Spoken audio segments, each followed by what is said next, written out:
This episode is brought to you by Kia's first 3-row all-electric SUV, the Kia EV9, with available all-wheel drive and seating for up to 7 adults, with a 0 to 60 speed that thrills you 1 minute, and available reclining lounge seats that unwind you the next. Visit kia.com/EV9 to learn more. Ask your Kia dealer for availability. No system, no matter how advanced, can compensate for all driver error and or driving conditions. Always drive safely.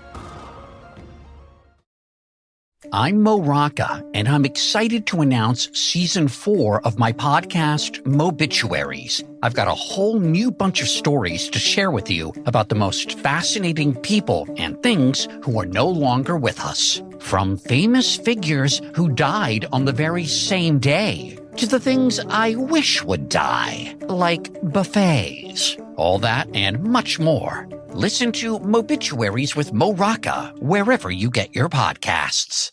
I have yet to laugh in this movie. I'll just tell you that. You picked it, motherfucker. So. Just remember that.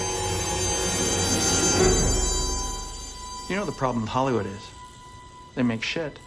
Unbelievable, unremarkable shit. So I was legitimately offended. You were offended? I was offended. I didn't know you could get offended. I was offended. This did it. I was absolutely offended. They're fucking making shit up, Amin. Inconsequential detail after inconsequential detail after inconsequential detail. Bees don't lie. 1, 2, 3, 4, 5, 6, 7. I'm holding a mic in my hands, and now I'm talking all alone.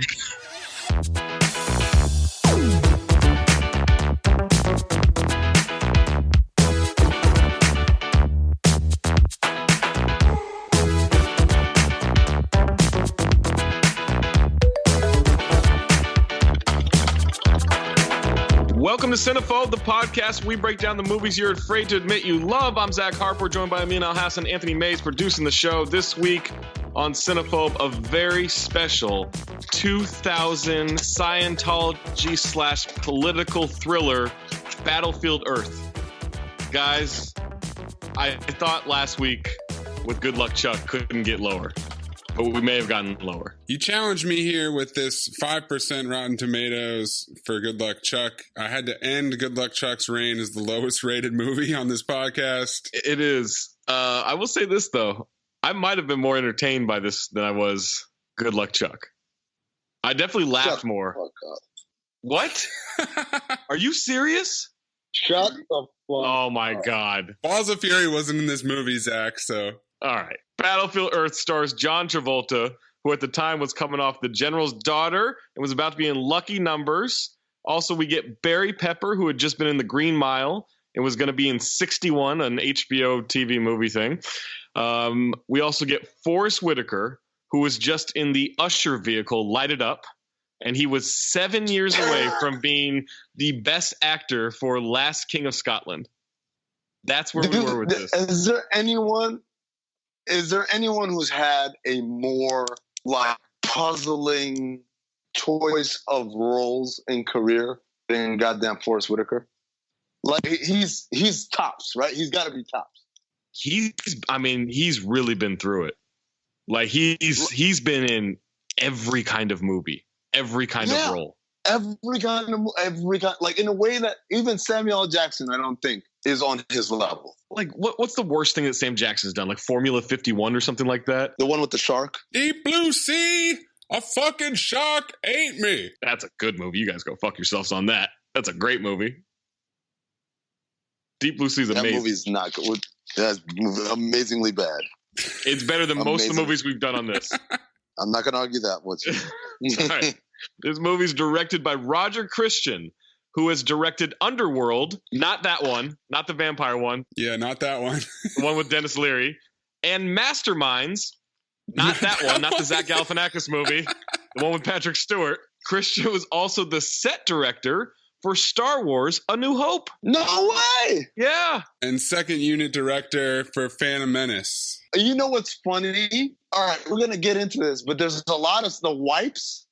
They went through a lot of wipes. I'm like, are they trying to copy Star Wars, but just not in a good way, or is this a complete coincidence? I believe George Lucas recommended Roger Christian for this job. We also get that this was written. I mean, obviously, it's based on the Scientology book by L. Ron Hubbard, right? But the screenplay is written by Corey Mandel, who only has credits for writing Love Kills, which was a TV movie from 1991.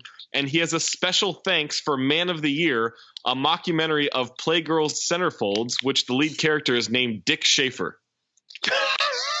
I also looked him up, and he teaches screenwriting. Oh boy. Okay. Well, that is a mistake if you're taking that class. It's also written by J.D. Shapiro, who wrote an episode of Charles in Charge and helped write Robin Hood Men in Tights. Yeah, so Shapiro wrote like an earlier draft of the movie and then got fired. And then Corey Mandel is responsible for the final product here. J.D. Shapiro has some thoughts on this movie. Is he related to Howie Mandel? That's a great question. Yeah, maybe that's how he got in. Synopsis for Battlefield Earth. It's the year 3000 AD. The Earth is lost to the alien race of Cyclos. Humanity is enslaved by these gold-thirsty tyrants whom are unaware that their man-animals are about to ignite the rebellion of a lifetime. Man-animals. You have to say it like he does. Tagline for this movie, Amin, prepare to go Cyclo. Of course. Yes. So, all right, there's some discrepancies in the budget of this movie. It's reported as a $73 million budget, but apparently there was some fraud, and it's not actually 73. It's way less than that. It grossed $21.4 million in the U.S. and $29.7 million worldwide. That's amazing. It's amazing that many people went to see it. Yeah, I mean, that had to have been a selling early tickets kind of thing. Well, right? let me ask you guys a question. Do you guys remember when this movie came out that the rumors were that this was everyone who's in Scientology has like a blood debt? Yes. To create these Scientology type movies. So Will Smith After Earth, this one, what was Tom Cruise's one? Was it Minority Report? Yeah, Minority Report. Like they all have like these futuristic sci-fi movies that tie into Scientology themes. Tom Cruise is the only one who seems to make the good ones, though. Have you noticed that? Yes, yeah, Tom Cruise. I think he gets the first pick, and that's why he's the highest level, and John Travolta's really jealous of him, right? Exactly, right. There's a feud there between the two of them. Beaten levels. Before we jump into this, and you listen to the rest of the podcast, obviously, spoilers, Battlefield Earth is available on Showtime streaming if you want to do that, or if you want to buy it. You know, there's a terrible decision for you. Rotten Tomatoes score, 3%, as Mayes mentioned, 3% from critics on 148 reviews, 12% from the audience on over 53,000 ratings. Again, 12% seems like an abnormally high. Like, who are these people? That's got to be Scientologists, right? Gotta be, but 12%? They're bots probably. Yeah, right. It's probably bots. They probably bought some bots, and yeah. So all right, the good reviews, I mean, and they're not. There were 4 of them, but I'll just read 3. Luke Y. Thompson of the New York Times. It's been a while since we've seen dumb entertainment this unpretentious, so why worry that it doesn't make a lick of sense? Is this movie unpretentious? Yeah. I don't know that I agree with that. Bob Graham of the San Francisco Chronicle. Is it worth seeing once? Sure. A resounding review. Yeah, that's his. and Joe Blow. Even though I don't agree with it. Joe Blow of Joe Blow's Movie Emporium. Despite starting off like a bad Star Trek episode, this film eventually graduates to a higher level. I've never seen Star Trek, but I'm just going to disagree. What? Yeah, I don't know. The negative reviews. Alexander Walker of the London Evening Standard. Appalling. That's it. Yes. Jeff Strickler of the Minneapolis Star Tribune. Logic is in short supply. Burned out cities have electricity, for example. My favorite, a hangar full of jets buried under 1,000 years of dust not only fire up instantly, but still have full tanks of gas. Now, let me just say right now, that was the moment where I sent the text. Oh, yeah. Sent the text, fuck you, Mace? Yes. I was so angry. I threw things at my It's the worst, like, here's just a toy on a string CGI I've ever seen. Oh, no. Forget about how awful the CGI is and all that stuff. Forget about that. You could have used the best CGI in the world. Peter Bradshaw of The Guardian. With this journey into the heart of rubbish, this full-throttle adventure into the hyperspace of drivel, Travolta not only incinerates what is left of his own reputation, but takes down someone else with him. Who do you take down? Forrest Whitaker? It's got to be or Barry Pepper. Barry Pepper was destroyed for this movie. Still manages a career, but he was destroyed. You know what's funny? Like, I was looking at Barry Pepper in this movie. I'm like, what, do these guys not have options? I thought their careers were going pretty well. Why would they agree to this? Like, Forrest Whitaker is a baffling one to me. This kind of makes sense to me for Barry Pepper. He was too late in the game, like at this point, to take this movie, right? Unless he's a Scientologist. That's the other thing. I don't think Forrest Whitaker is a Scientologist. Like, but he has a resume of taking these kinds of movies. Yeah. So I'm kind of, part of me is like, can I really fault him? I don't know. So then I go back and I think about it. It's like, well, maybe he was kind of hard up. You know who knows, by the way, who knows Forrest Whitaker? Who? Freddie Prinze Jr. Oh, from the Star Wars stuff, right? Yes. So yeah. Like, I'm wondering if I can add, like, but before that, even before Star Wars, like Forrest Whitaker is like Freddie Prinze's like show business godfather or something. Like, he's giving him like advice about stuff, and like it's really helped him. He's really helped him. Hopefully Freddie didn't take all of it. I'm just like, I want to know, like, what drives an actor to take this kind of role? And then the other thing I was going to ask was, I've never asked this. I want to ask someone. Maybe I should ask Freddie, but I think it'd be more fun if I asked someone on air. Have you ever taken a role that midway through you said, you know what, to hell with the money, I'm not doing this. This is dumb, and walk out on that? And does that have a negative? Like, is there a negative? Is it bad for your reputation in Hollywood if you walk out on a movie? Yeah, I mean, that's a great question. I would think if it would have happened, it would have been Julianne Moore in Next. Right? All right, three more negative reviews. Anthony Lane of The New Yorker. The director is Roger Christian, who, if early audience response is anything to go by, would do well to flee the country under an assumed name. Attaboy. Roger Christian sounds like an assumed name. It does. It already does. Right. That's a witness protection ass name. And then Stephen Rosen of the Denver Post. You don't watch it, you survive it. I agree with that. And then we're all survivors. Dennis Harvey of Variety. Next time we're at a basketball game, I mean, they ask the veterans to stand up. We have to stand up. Yes. And then Dennis Harvey of Variety. Pretty much the showgirls of sci-fi shoot 'em ups. Oh! I'm gonna say that Showgirls was way more palatable, way more believable a script, way more like this. It's better movie, acted. Better act. Well, I don't know. All right, on par. I mean, Judah Gershon was great. I think that there seem to be three types of cinephobe movies. There's the underrated movies that are actually good. There's the movies that are bad in a fun way that can be enjoyable to watch. And then there's the movies that are just flat out atrocious and torturous. Yeah, we're doing a lot of those lately. Feels like. It all started with fucking Hot Rod, man. You're a terrible stuntman. What? You're a terrible stuntman. What? You're a terrible stuntman. I'm just kidding. I can hear you. It was just really mean. That's what you know what? That's when it turned. Because we didn't like Hot Rod.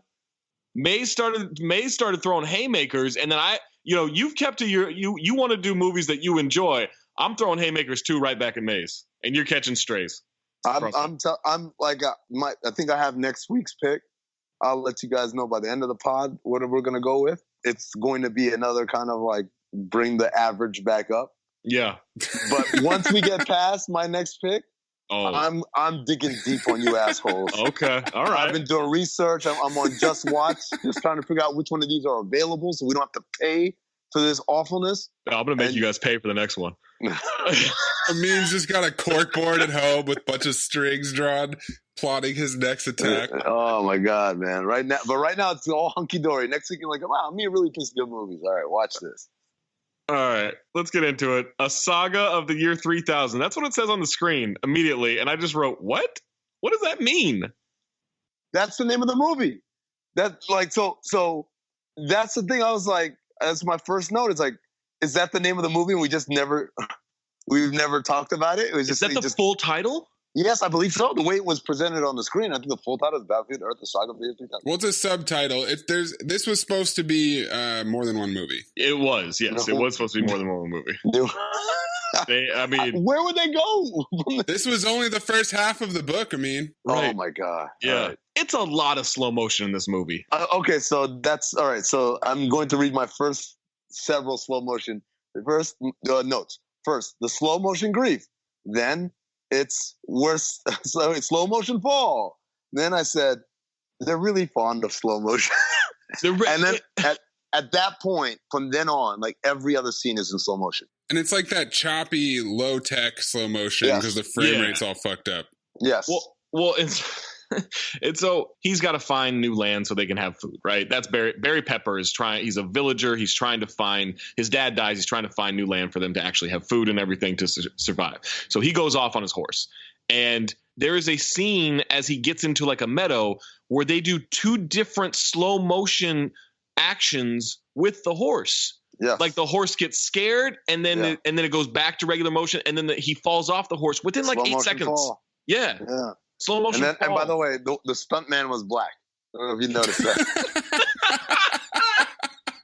I was just like, y'all really didn't give a fuck, huh? My note here is Barry Pepper has some real white girl in the Caribbean on vacation hair going. Yes, he does. Yes. Yeah, look, my hair got braided. Like, definitely that going on. At one point, he's interacting with the woman, and she wants to go with him, and he says she can't handle it, and she calls him an arrogant breeder. To which I wrote, "Is this a feminist movie?" We'll find out later. No, it is not. No, it's not. Yeah. By the way, he tells her, yes, you can handle it. And that's why you need to stay and help with the village. And I said, that's awesome reverse psychology there. It is. Yeah. I mean, he got her. He absolutely got her. We meet Kim Coates and some fat dude. Kim Coates, you might remember from, what's he most known for? Sons of Anarchy? I'll be honest with you. When I saw Kim Coates in the credit, I was like, I don't remember her. They meet up with Barry. They start to threaten him. They decide like, we're going to find food. He wants to find the gods. And so he has food. He says he will exchange that for them showing him the gods. By the way, this all happens in the ruins of a mini golf course. Right. And I said, somehow I doubt putt-putt is what survives 1,000 years of the demise of the human race. Like that, there's no way that this is made of like. Think about things from 1,000 years ago, like Notre Dame, the cathedral and stuff like that. Like a putt-putt course is not on that level, man. They go into a city, a clearly like eroded, abandoned city. What was the name of the movie with Halle Berry where everyone talked in that weird pigeon dialect? You talking about Cloud Atlas? Cloud Atlas. Yeah, man. That's the Wachowskis. Your favorite, I mean. Yeah, first of all, terrible movie, which future Cinephobe title, but also. One of the things I hated about that movie was like the pidgin English, like the same thing as After Earth. They try to figure out like what people in 1,000 years are going to try and sound like, and it just sounded ridiculous until like I watched this movie and I said to myself, you can't have guys talk normal and then also grunt like cavemen, right? This movie handles language extremely poorly, as I'm sure we'll get to. They're talking about the frozen ones, which are just statues, and they say the gods have cursed them and everything. They talk about a magical place under golden arches where food magically appeared. Fucking McDonald's!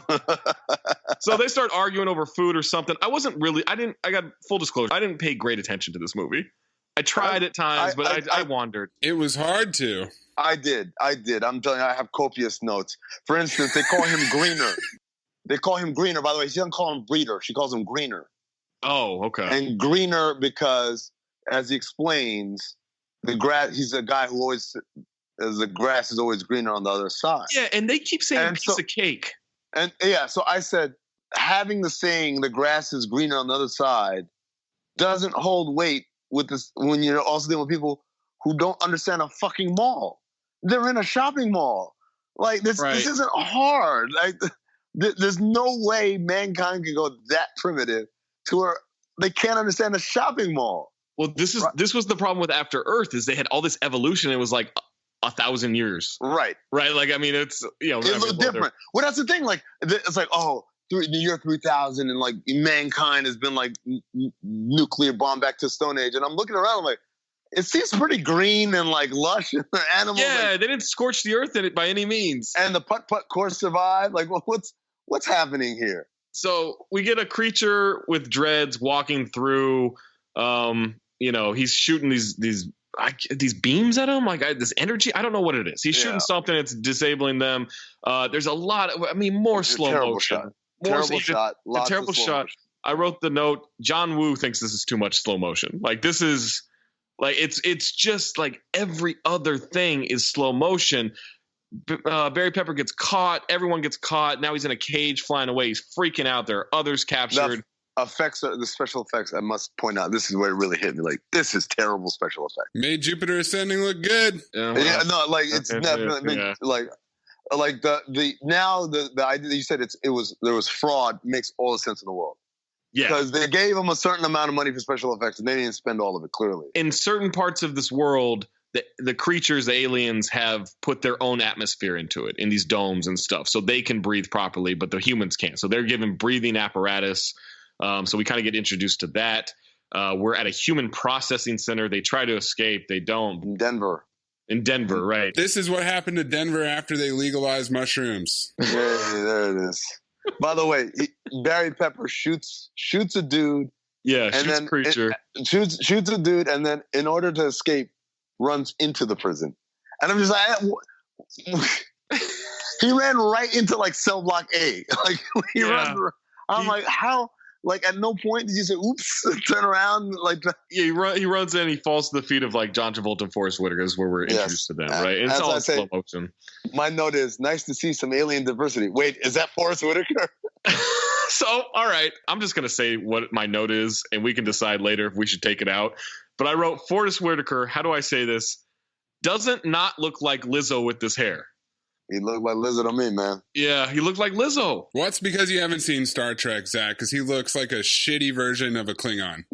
Oh, that's the thing with like the fucked up forehead and stuff, right? And the hair. All right, I'll take that. This is the part now, Mayes. You're gonna have a lot more work because there's a lot of quotes I have here that need to be spliced in. So my question is, I've got questions like, what's happening with Travolta's voice? Is he doing a Madonna hybrid accent? Wait, the accent's gone. Nope, it's back. Nope. Like, it goes in and out like you would not believe. He calls Barry Pepper a man animal. Who is responsible for allowing this man animal to run around unsupervised? The man animal shot the Wrangler, sir. I guess they call all the humans on Earth. Yeah. But my thing is, like, why would you call them man animal? Wouldn't you just call them animals? Man, like, you don't call cow animal. Come here, cow animal. Right. They didn't say rat animals later when rats are introduced into the movie. And then the other thing I was thinking was somehow by calling him a man animal, it still shows more respect than slave owners did to slaves in this country, right?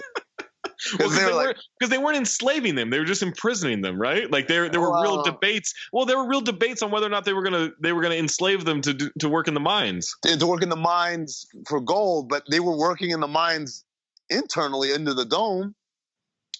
So I guess, is that slave labor or is that prison labor? God, it's a gray area. It's a little bit of both. And this is where I wrote the note, out of your skull bone. Reach for the gun.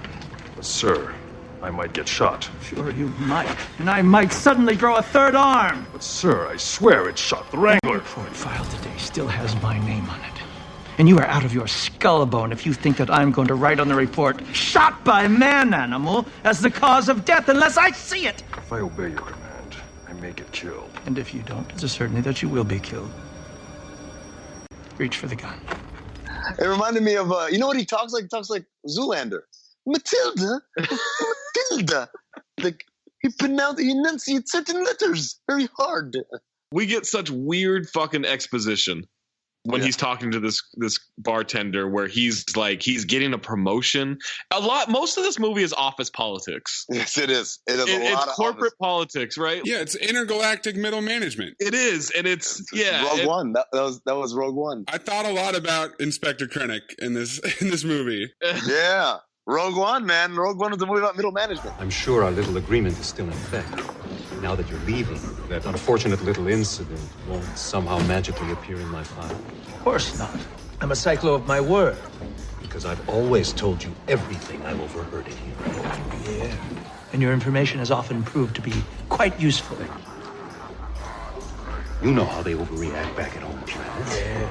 I don't know what I'd do if they found out. Right. You better start figuring it out. Just said it won't appear in my file. I said it won't magically appear.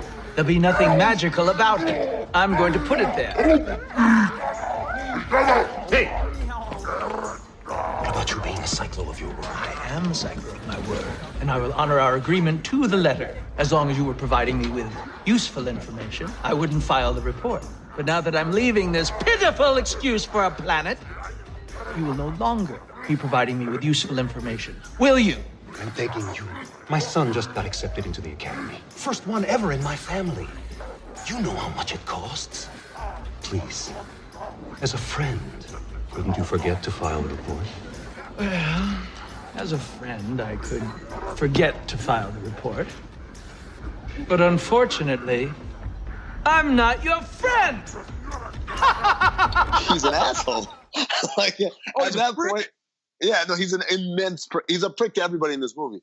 But I also put, they seem to have a lot of American customs for an alien race. Yeah. Like the opening really up to the bartender and like the final part, like, yes, he says, but unfortunately, I'm not your friend. He does it with this.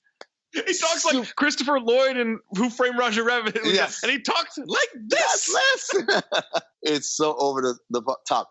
Another thing that happens, I believe in this scene or maybe in the next scene, they use the word crap a lot. Yeah. My man comes from Cyclo World or whatever. His excellency, right? Yeah. Well, this is my note later on is it's called Cyclo, and then they're called Cyclos. Yes. It would be like us being called Earths. Yes. We're Earths. Maybe we should be. No, we're man animals, Zach. All right, we are man animals. Man animals. So there's slow motion of the man animals being hosed off in the prison. Barry gets knocked out trying to escape. He's really trying to escape this whole time. And I just wrote the note, this is Scientology, huh? Like, that's what this is. And that's when... Well, okay. They actually say that it's not much Scientology going on here in this story. Yeah, they're out of their fucking mind. This higher up gets transported there. Travolta wants to be his guide. They're talking about exterminating humans. They're discussing what dogs might be. One of these guys looks like Steve Bannon. Travolta is just harping on this, like he wants this transfer to go through. He's trying to get off the planet, and there's that great moment where he laughs too hard at his boss's joke, and I thought that was just like, this is like an Office comedy. Yeah! It's a lot like Office Space. He's stuck on Earth because of an unexplained incident involving the senator's daughter. Did you guys catch that? Daughter, yeah. Yes. Had I known it was the senator's daughter, I'm like, did he fuck her? Did he fuck her? Did he kill her? What happened? A couple of here notes. One, oh, you're too much. So they tell me. That was an exchange that happened. I feel like Zeet, who is His Excellency, takes every opportunity to shit on Earth. Like, he packs in a lot of fucking shitting on Earth. Oh, this crap hole planet. There's this crap holes. If you die and go to hell, at least it's a step up from this crap hole. I'm like, yo, man, we get it. You don't like Earth. You don't have to keep harping on it. When they tell him, not only are you not coming off the planet, but you're going to be on here for 50 cycles with endless options for renewal. And then it echoes. I laughed. I legit laughed, guffawed. It was so funny. And also, while he's saying that, and that's echoing, the other dude who I believe is called Planet Ship, right? Yeah. He's just weirdly there with his mouth open. Yeah. He's just like, he's so uncomfortable with what's happening right now. It's so awkward. I just wrote the note, fucking government, man. The bureaucracy will get you. Before he realizes that he's doomed to stay on this planet forever, he explains to His Excellency that he's been training Forrest Whitaker, his character, to, take over after him. And like after he leaves.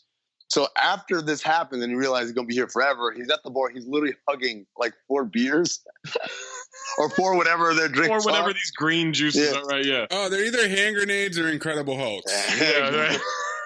That's the other part of the human race they liked.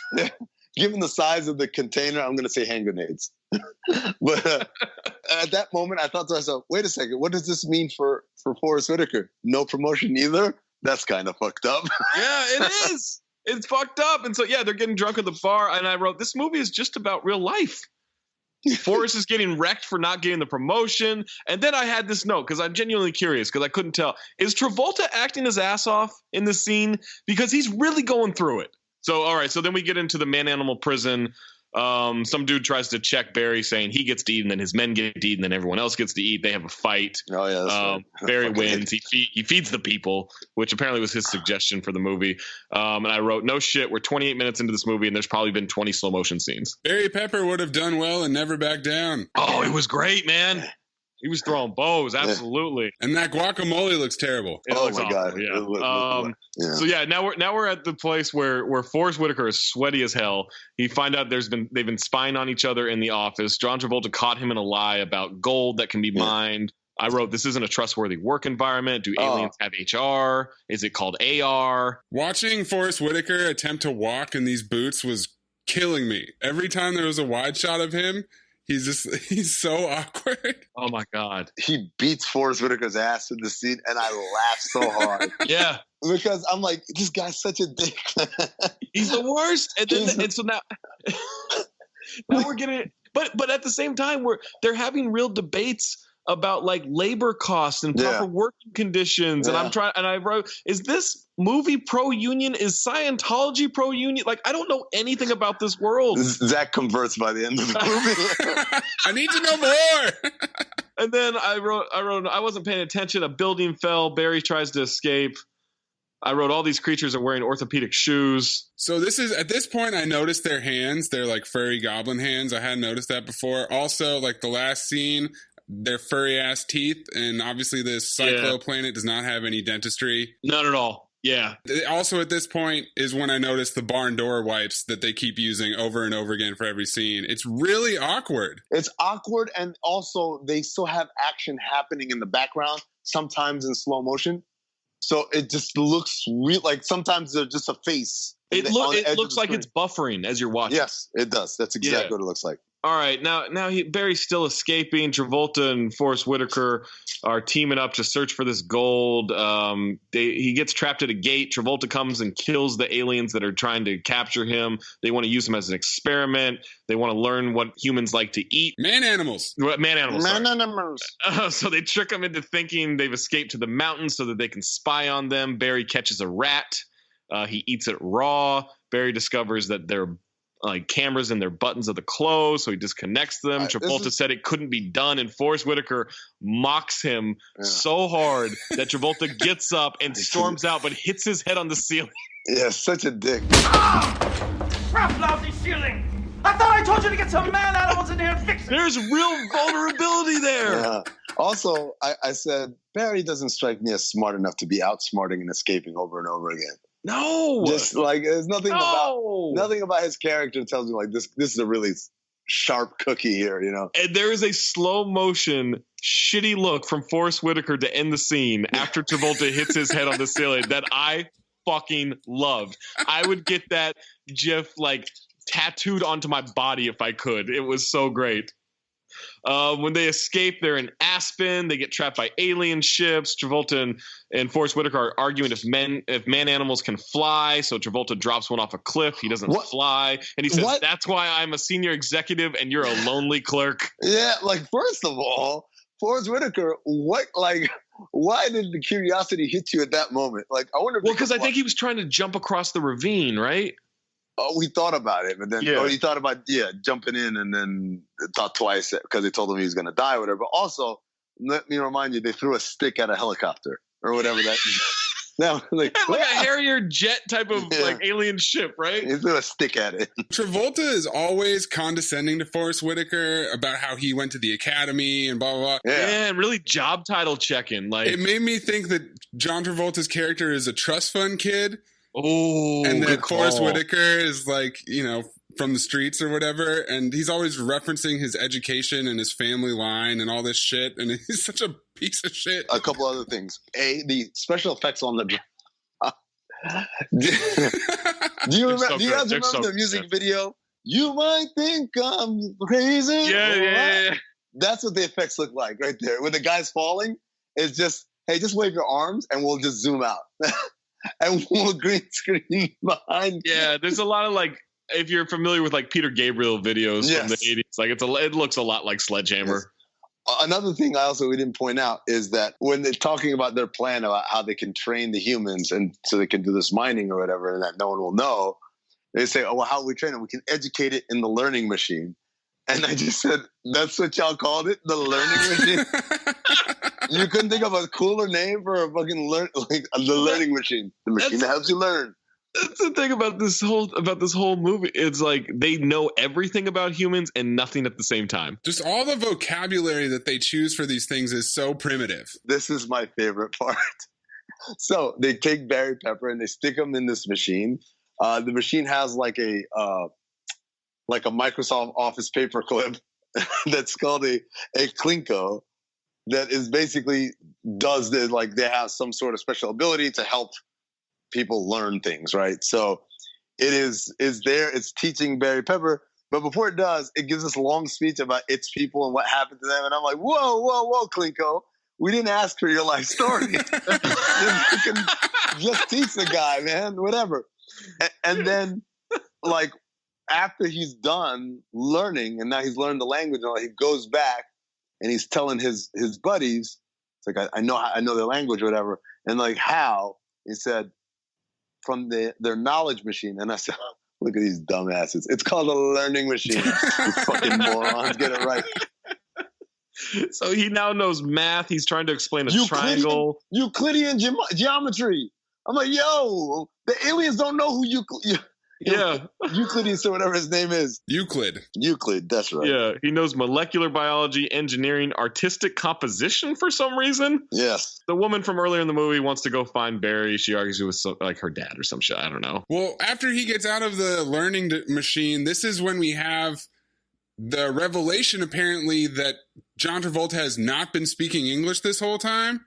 Yeah, because then there's this weird transition. He's actually speaking cyclo or whatever. Yeah. There's slow motion, and then it's so bad. It's like, just use subtitles for something. Yeah. No. How else are we gonna hear him say "man animal"? So Barry knows their language. This is where we find out Barry knows their language. Yeah.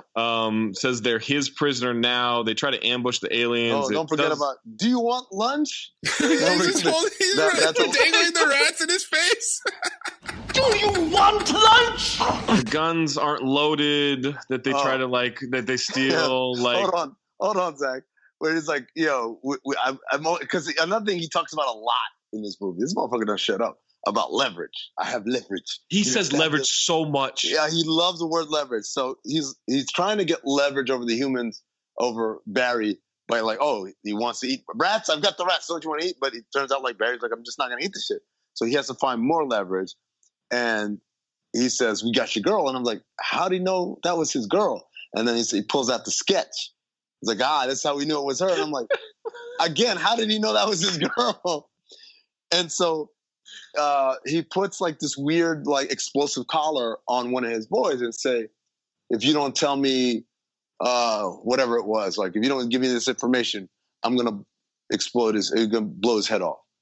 And he's like, no, don't kill him, whatever, don't kill, please, I'll do whatever you want. And he says, okay, I won't kill him. And he gives the remote to Forrest Whitaker. And then Forrest Whitaker blows the dude's head off. He's like, I never said he wouldn't kill him. It's a lot of like Riddler ass like logic from him, like semantics. This is what I wrote. This dude loves semantics. There's so many semantic like this. The whole, unfortunately, I'm not your friend. And like, yeah. Also, the exploding head happens off camera. Yes. Yeah, because there's no way they had the budget for it. And there's a lot of slow-mo reaction shots instead. Yes. Yeah. Slow-mo grief. So now he takes Barry to the Denver library. Barry's on a leash. He tells him man-animals only put up a 9-minute fight against the aliens. He lets Barry peruse the library. He's reading the Declaration of Independence for some reason. Yes, that should help. Travolta mentions his academy training again. I wrote, nobody likes or listens to the person who only talks about how good and smart they are at stuff. No, it's like at Harvard. He's one of those guys. Yeah. Well, at Harvard, we used to have a saying. My dad donated the Cyclo Library to Harvard. He wants to show what a great marksman he is, and so he's just shooting the legs off of cows in a field. That was the fun. He kneecaps that cow. He goes behind the back. Again, it's like the fucking Three Amigos. Post-apocalyptic Earth still got cows and like fresh air and streams and grass and all that. Humans ambush him. Lots of humans. They capture Travolta by stealing the weapon. Barry wants to. I don't know. He's trying to lead a revolution, right? Yeah. There's like this broke ass Braveheart speech at one point. By the way, this whole revolution thing, because I recently rewatched Thor Ragnarok, it just made me think of Korg. Yeah, Korg. Like, I know we're starting a revolution. Like, I just kept thinking of that, especially when they're in the jail and he's trying to like rally them up. It just kept taking me back to fucking Thor Ragnarok, man.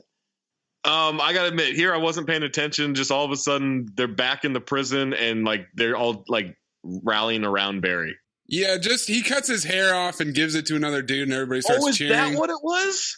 Yeah, because his hair looks different at one point. Yeah, he puts his hair up, or it looked like he put his hair up, so I didn't understand what was going on with that. But I stopped paying attention a little bit. So now we're back at the alien bar. And this is my favorite scene in the movie. This is the best scene in the movie. Problematic.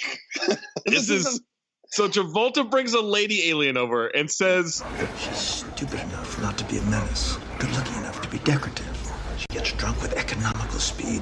And has other advantages. She shows how long her tongue is. Yes. And I wrote, I'd swipe right on any woman that has that in her dating profile. Of like, the bio or the tongue? Yeah, no, the bio. Well, maybe the tongue too, but the bio. No, but the bio. That's actually a funny description. It is. And that's when I wrote, update. This is not a feminist movie. Well, and if you didn't know by that part, you'll know in a second, where she talks about basically, hey, if you don't give me such and such information, I'll just turn you in to the planet ship and let them know you guys are running a secret gold operation. And to which he responds, leverage? A female getting leverage. Ah! He was great about this. That's Kelly Preston, John Travolta's wife. That's what someone told me later. Yeah. And by the way, they wrote her scene themselves. Of course. She must have wanted to come visit the set. Had to have, and he was like, all right, I'll get you on. One of the officials has been cooking the books. Travolta's blackmailing him. So I call that guy Nutsack Neck. Yeah, yes. I was calling him Steve Bannon. He looks like Steve Bannon. He does look like Steve Bannon. Yes. Yeah. This is just a political thriller. That's what this movie is. He's teaching Barry to fly in a simulator. He's yelling at him. I wrote this movie is quickly turning into Whiplash. Those graphics look like, when you go to the movie theater and they have that roller coaster that goes by the popcorn and shit. Yeah, it's not even that good. It's even worse than that. He keeps calling him Rat Brain. Yes. He drops Barry and some humans, man animals off at the mining facility. Lets them know they're watching. They have 14 days to fill the cage with gold, but Barry's not going to have them mine. He's read about Fort Knox, where apparently they still have plenty of gold. He breaks a stick in half to explain the concept of splitting up. Right. Human apocalypse happens, but Fort Knox is intact. Intact, and all the gold's in there. So they go to Fort Knox. They get the gold, and the door's open. Most importantly. Yeah, the door's open. They just the most one of the safest fortresses in the world. Completely easy for these primitive man animals to get through. Also, how long is a flight from Denver to DC to Kentucky? To Texas to Kentucky, back to Colorado. Well, but these are those little hovercraft things. I don't know how fast they don't move very fast. That's true. Actually, there's no tracking equipment on these ships. So John Travolta doesn't know that he's gone to any of these places. Travolta wants to know why the gold is in bars. Barry says he figures they didn't want raw ore. Now Travolta wants it in 7 days. They have 7 days to save their planet. He's planning the attack. They're going to ambush him, blow up the dome that has all the atmosphere that the aliens can breathe. Barry wants to destroy the Cyclo home planet by throwing a nuke there because they have a nuke now. They go to Texas to a military base to gather weapons, and we learn that they're going to learn how to fly jets, which 1,000 years later, again, are fully gassed up and just okay to turn on immediately. These primitive man animals are going to learn to fly them in 7 days. The plan is that they're going to blow this dome up. I said, how do they know explosives? And then they're saying, when we blow it up, though, they're going to send stage 2 and they're going to bring us in reinforcements. Or then why do it? Well, we'll blow up their home planet. And I said, how are you going to blow up a home planet when you just learned how to fucking read? He just learned how to read 2 days ago. And now he's got a plan to travel interplanetarily to go blow up an entire planet. Then he's telling these dudes to learn how to fly in 7 days. Somehow, piece of cake survived, though. That's piece of cake survived, and they said it's just like breaking a horse, which I wrote. I don't think that's how fighter jets work. No, absolutely not. Absolutely not. And by the way, like, think about this. We have the advantage of technology, right? Of like we use iPads and computers and all types of shit, right? They threw a stick at a space alien. They threw a stick at as a spaceship. You're telling me, I know for a fact, you can't give me 7 days in a simulator and have me flying shit. I mean, I played Fortnite for 7 days and got worse. These motherfuckers, and I'm good at video games. Again, still grunt from time to time. Right. But I also wrote, this is the Matrix sequel we deserved. Forrest Whitaker tries to blackmail Travolta by saying like he's got a copy of the video of him basically. Yeah, Barry tells Forrest that he's being double-crossed. He gives them evidence, right? Yes. And so he gives them the video of Travolta talking about their plan and how he's going to screw everyone over. And so Forrest Whitaker confronts Travolta and says, look, I got video of you, and shows him the video and says, yo, now we got to split 80-20, 80% my way on the goal, right? Stugotz is strong in him. Yeah, Stugotz is really strong in him. So, or he'll turn it in, right? And so Travolta says, like, give me the tape. He's like, it doesn't matter. There's another copy somewhere else. Leverage. And then they start talking about leverage a lot. They go, and by the way, whenever Travolta acts nice, that means he's going in for a real. He's doing the okie doke, yeah. He's doing all okie doke. He's like, oh, I taught you well. You sure did. Travolta, oh, yes, I taught you so well. You're such a good apprentice. Who could you have told? Please give me a hint. Let me figure out who this could be. How the hell am I supposed to know who it is? I don't know. It could be anybody on this damn planet. It could be a mechanic. No. It could be a concubine. It could be anybody in the communications office. Wrong. I hate these things. I feel like it's a test that I'm not prepared for. Well, hell, it could even be a friendly bartender! And whips out the bartender's head. It's so funny. Where the fuck was he keeping this fucking head? We also find out, though, that Forrest Whitaker is like, I'll get rid of all my current wives and get new ones. I'm like, they're polygamous? Better looking ones. Well, he also said he would fire them. And hire new ones. Yeah, that's not how marriage works. Also, when there was an exchange between the woman and Barry where she says, I've always known this was going to be your destiny. Like revolutionizing it. And I wrote, really? This? You knew this would be. And he mentions having kids, and she's like, kids? And I wrote one revolution at a time, Barry. You can either storm the aliens or you can storm her ovaries, but not both.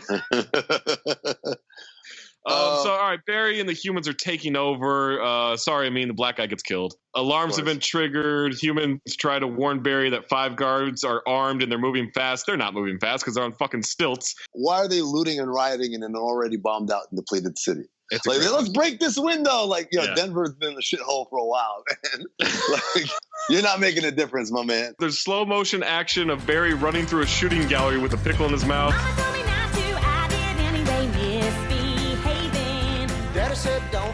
Fighter jets are being expertly flown and attacking alien ships. The CGI is like toys on strings. They're teleporting the bomb to the home planet. Travolta stops the transport, but then the transport happens again. Travolta announces to kill all the humans. Barry stabs Travolta in the neck. He attaches a bomb to him. There's slow motion fighting. He tricks Travolta into blowing the bomb up. His arm gets blown off in the process. Then the atomic bomb gets transported. Cyclo is blown up. Yeah, the whole planet blows up off of one bomb. Right, and it just kind of they do explain from the learning machine that the atmosphere would react. Yeah. Right? Yeah. Again, how does he know how to get to the home planet? Google Maps? Well, no, they were going to teleport gas drones or whatever to Earth to fight, and he sneaks in through the window. Well, is that how it works? You teleport something and that thing can teleport back? You open up a portal and he walked through it, I think is what happened. Apparently Amin's never been in the learning machine before. What an idiot. You want a rat, Amin? You want a rat? Do you want lunch? By the way, this again to reiterate, the part where I cussed out Mayes in the chat was when the jets arrive, and they're flown perfectly, and they shoot down shit, and then as they're like chasing around and having a dogfight, again you see about 7 days, right? Against presumably a military. Like, motherfuckers have done this shit for their entire life. An intergalactic military, I mean? With technology far greater than our 1,000-year-old jets. That previously took out the human race in 9 minutes. Right. These motherfuckers learn how to shit. But there's a point when they're in the dogfight and the dude says, I'm right on his tail. I mean, what the fuck? Did you watch, like, goddamn Top Gun? Like...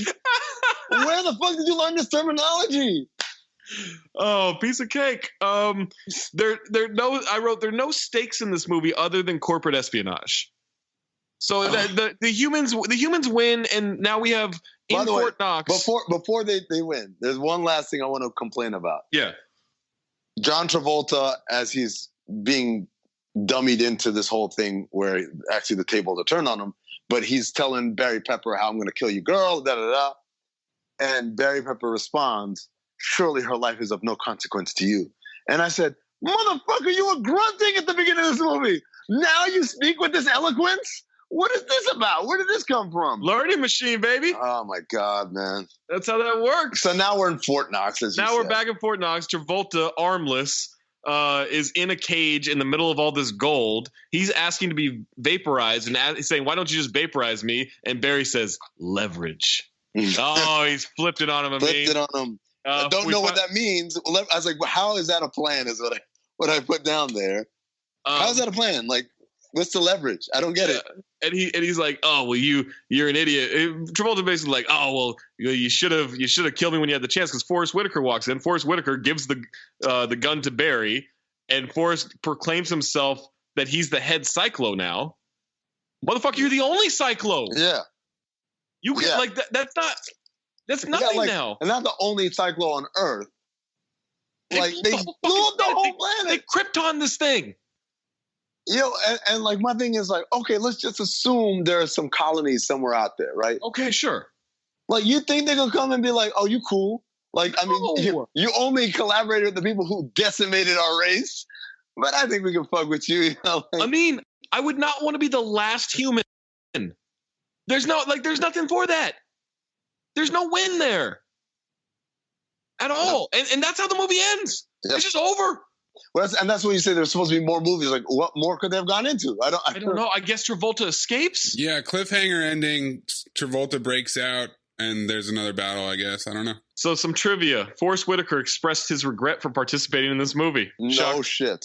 The film's cinematographer has gone on record saying that the overuse of color filters and Dutch angles wasn't his idea, and he was given the smallest lighting budget he ever worked with. Almost every shot in the film is a Dutch angle because, according to Roger Christian, he wanted the film to look like a comic book. Dutch angles are those like kind of... You put the camera low and you shoot up.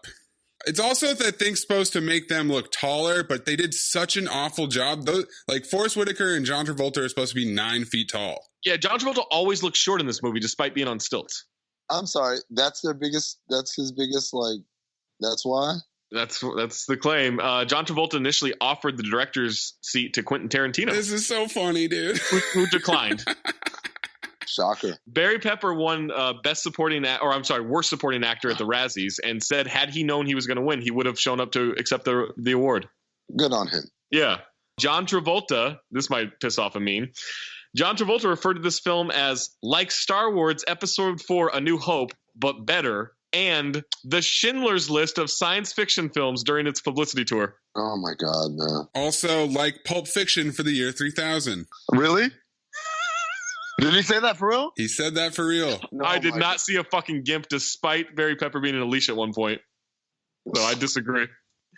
In an interview with a magazine, Barry Pepper did say that the food provided on the set wasn't great, so John Travolta summoned his personal chef to the movie's Canada location to feed the cast and crew. That's nice. That's a cool move. That's a cool look. Yeah, he also like lowered his fee and invested his own money in it. Yeah, he was really trying to get this thing made for a long time. Since like 1980. Yeah, 1983, I believe, was when he tried to first get it. The investor not entertainment, but entertainment, sued producer Franchise Pictures for fraud. Franchise claimed the budget was $75 million instead of the actual budget of $44 million. Franchise was ordered by the court to pay Entertainment $121 million in damages, and they went bankrupt. Entertainment only financed the film because it was a package deal with Art of War and the whole 9 yards. So Franchise Pictures was run by Eli Samaha, a former dry cleaning mogul turned nightclub owner who specialized in rescuing stars' pet projects. No, you know what he specialized in? Money laundering. And he acknowledged that everyone thought I was crazy or mentally retarded for taking on the project, but I pitched the film as Planet of the Apes starring John Travolta. It's fun. It's a very Planet of the Apes vibe. Very Planet of the Apes vibe from the very beginning, other than the wipes, which made me think of Star Wars. I guess like credit to them. The movies they wanted me to think about, I thought about. Slow down, I mean. Barry Pepper blamed the film's failure on a weak script and poor production, claimed that John Travolta's paycheck took up most of the budget. And he took a discount. J.D. Shapiro, the first screenwriter who was fired, as Mayes mentioned, openly apologized for the film and even personally accepted the film's Razzie Award for Worst Movie of the Decade. He stated in a New York Post article that the only time I saw the movie was at the premiere, which was one too many times. Looking back at the movie with fresh eyes, I can't help but be strangely proud of it because out of all the sucky movies, mine is the suckiest. All right, like relax, but okay. I feel like it's pushing it a little bit there. It was tied with Showgirls for the most Razzie Award wins in a year at 7 until I Know Who Killed Me won 8 in 2008. What is I Know Who Killed Me? It's a Lindsay Lohan movie, right? Ooh. Yeah, that might be a future Cinephobe. It's supposed to be real bad. Battlefield Earth 2 was planned and set for a 2000 release, so it could not compete with Star Wars Episode 2, Attack of the Clones. I wonder why. Travolta, Pepper, and Whitaker were all going to return in their roles. However, because the first one was such a box office disaster, it was abandoned. Oh yeah, so the Travolta's contract, he took, as Mayes mentioned, he took down his $20 million fee to 10 with incentives that would have paid him about $15 million more if the movie met standards at the box office. I mean, it did not. He's gone on publicly to defend it. Even said he would do it if they made it again. He loves this shit. Also, the word man animal is said 28 times. Apparently, man animal is hyphenated. The only word that's said more is leverage. Again, screenwriter J.D. Shapiro admitted that he got involved in the movie at first because he read that the Scientology Celebrity Center in L.A. was a great place to pick up women. And then he goes on the yacht, right? Yeah. Yeah, he definitely got inducted for this project. Shout out to him. Travolta was originally supposed to be Barry Pepper's role in this movie, but could never get investors to back him for the project because of the association with Scientology. And by the time they actually got it financed, he was too old, so he took the villain role. Oh, wow. And this movie got made because of Pulp Fiction. Yeah, 100%. Yeah, well, Pulp Fiction was 6 years earlier. That's how long it took for him to grind it out. Yeah, he was revived at that point. Tom Cruise is said to have warned Warner Brothers that he thought the movie was a bad idea, but his spokesperson later denied this. No, Tom Cruise, you stand by that shit, man. There was a film. The film had a toy line by Trendmasters. It was one of their last toy lines. Apparently not mastering the trends. Yeah, no, not at all. There was a sequel, as we mentioned, and also an animated series planned after the film released. And then my last note from the trivia is John Travolta took so much inspiration from Predator that they had to add his voice in post-production. He refused to do or say anything other than the Predator's signature growl. Wait, come again? He apparently was only growling. The whole time? He was like growling on set, yeah. Yeah.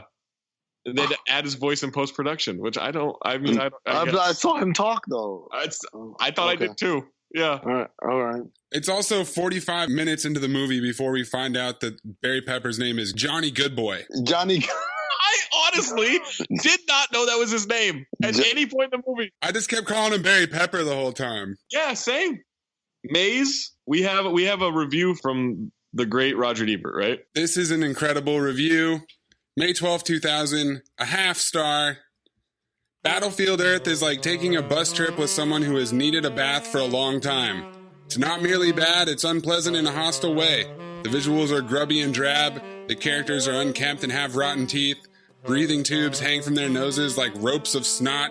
The soundtrack sounds like a boom mic being slammed in against the inside of a 55-gallon drum. The plot, ellipsis. But let me catch my breath. This movie is awful in so many different ways. Even the opening titles are cheesy. Sci-fi epics usually begin with a stab at impressive titles, but this one just displays green letters on the screen in a type font that came with my Macintosh. Then the movie's subtitle unscrolls from left to right in the kind of effect you see in home movies. You watched 22 Jump Street, right? Yeah. Remember when they're making that football video and they're just like, should we add more star wipes? That's what I felt like in this movie. I'm not against unclean characters on principle, at least now that the threat of smell-o-vision no longer hangs over our heads. Lots of great movies have squalid heroes, but when the characters seem noxious on principle, we wonder if the art and costume departments were allowed to run wild. Battlefield Earth was written in 1980 by L. Ron Hubbard, the founder of Scientology. The film contains no evidence of Scientology or any other system of thought. It is shapeless and senseless, without a compelling plot or characters we care for in the slightest. The director, Roger Christian, has learned from better films that directors sometimes tilt their cameras, but he has not learned why. Some movies run off the rails. This one is like the train crash in The Fugitive.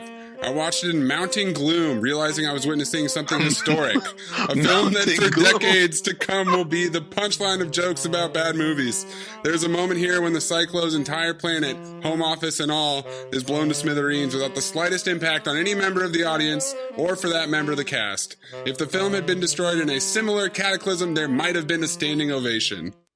Unbelievable. It is... Yeah, it's the worst movie we've done? Ooh, it's gotta be, dude. It's gotta be. I mean, yeah, it's, yeah. And yet somehow, like, Hot Rod, because Hot Rod didn't have a story. This at least had a story.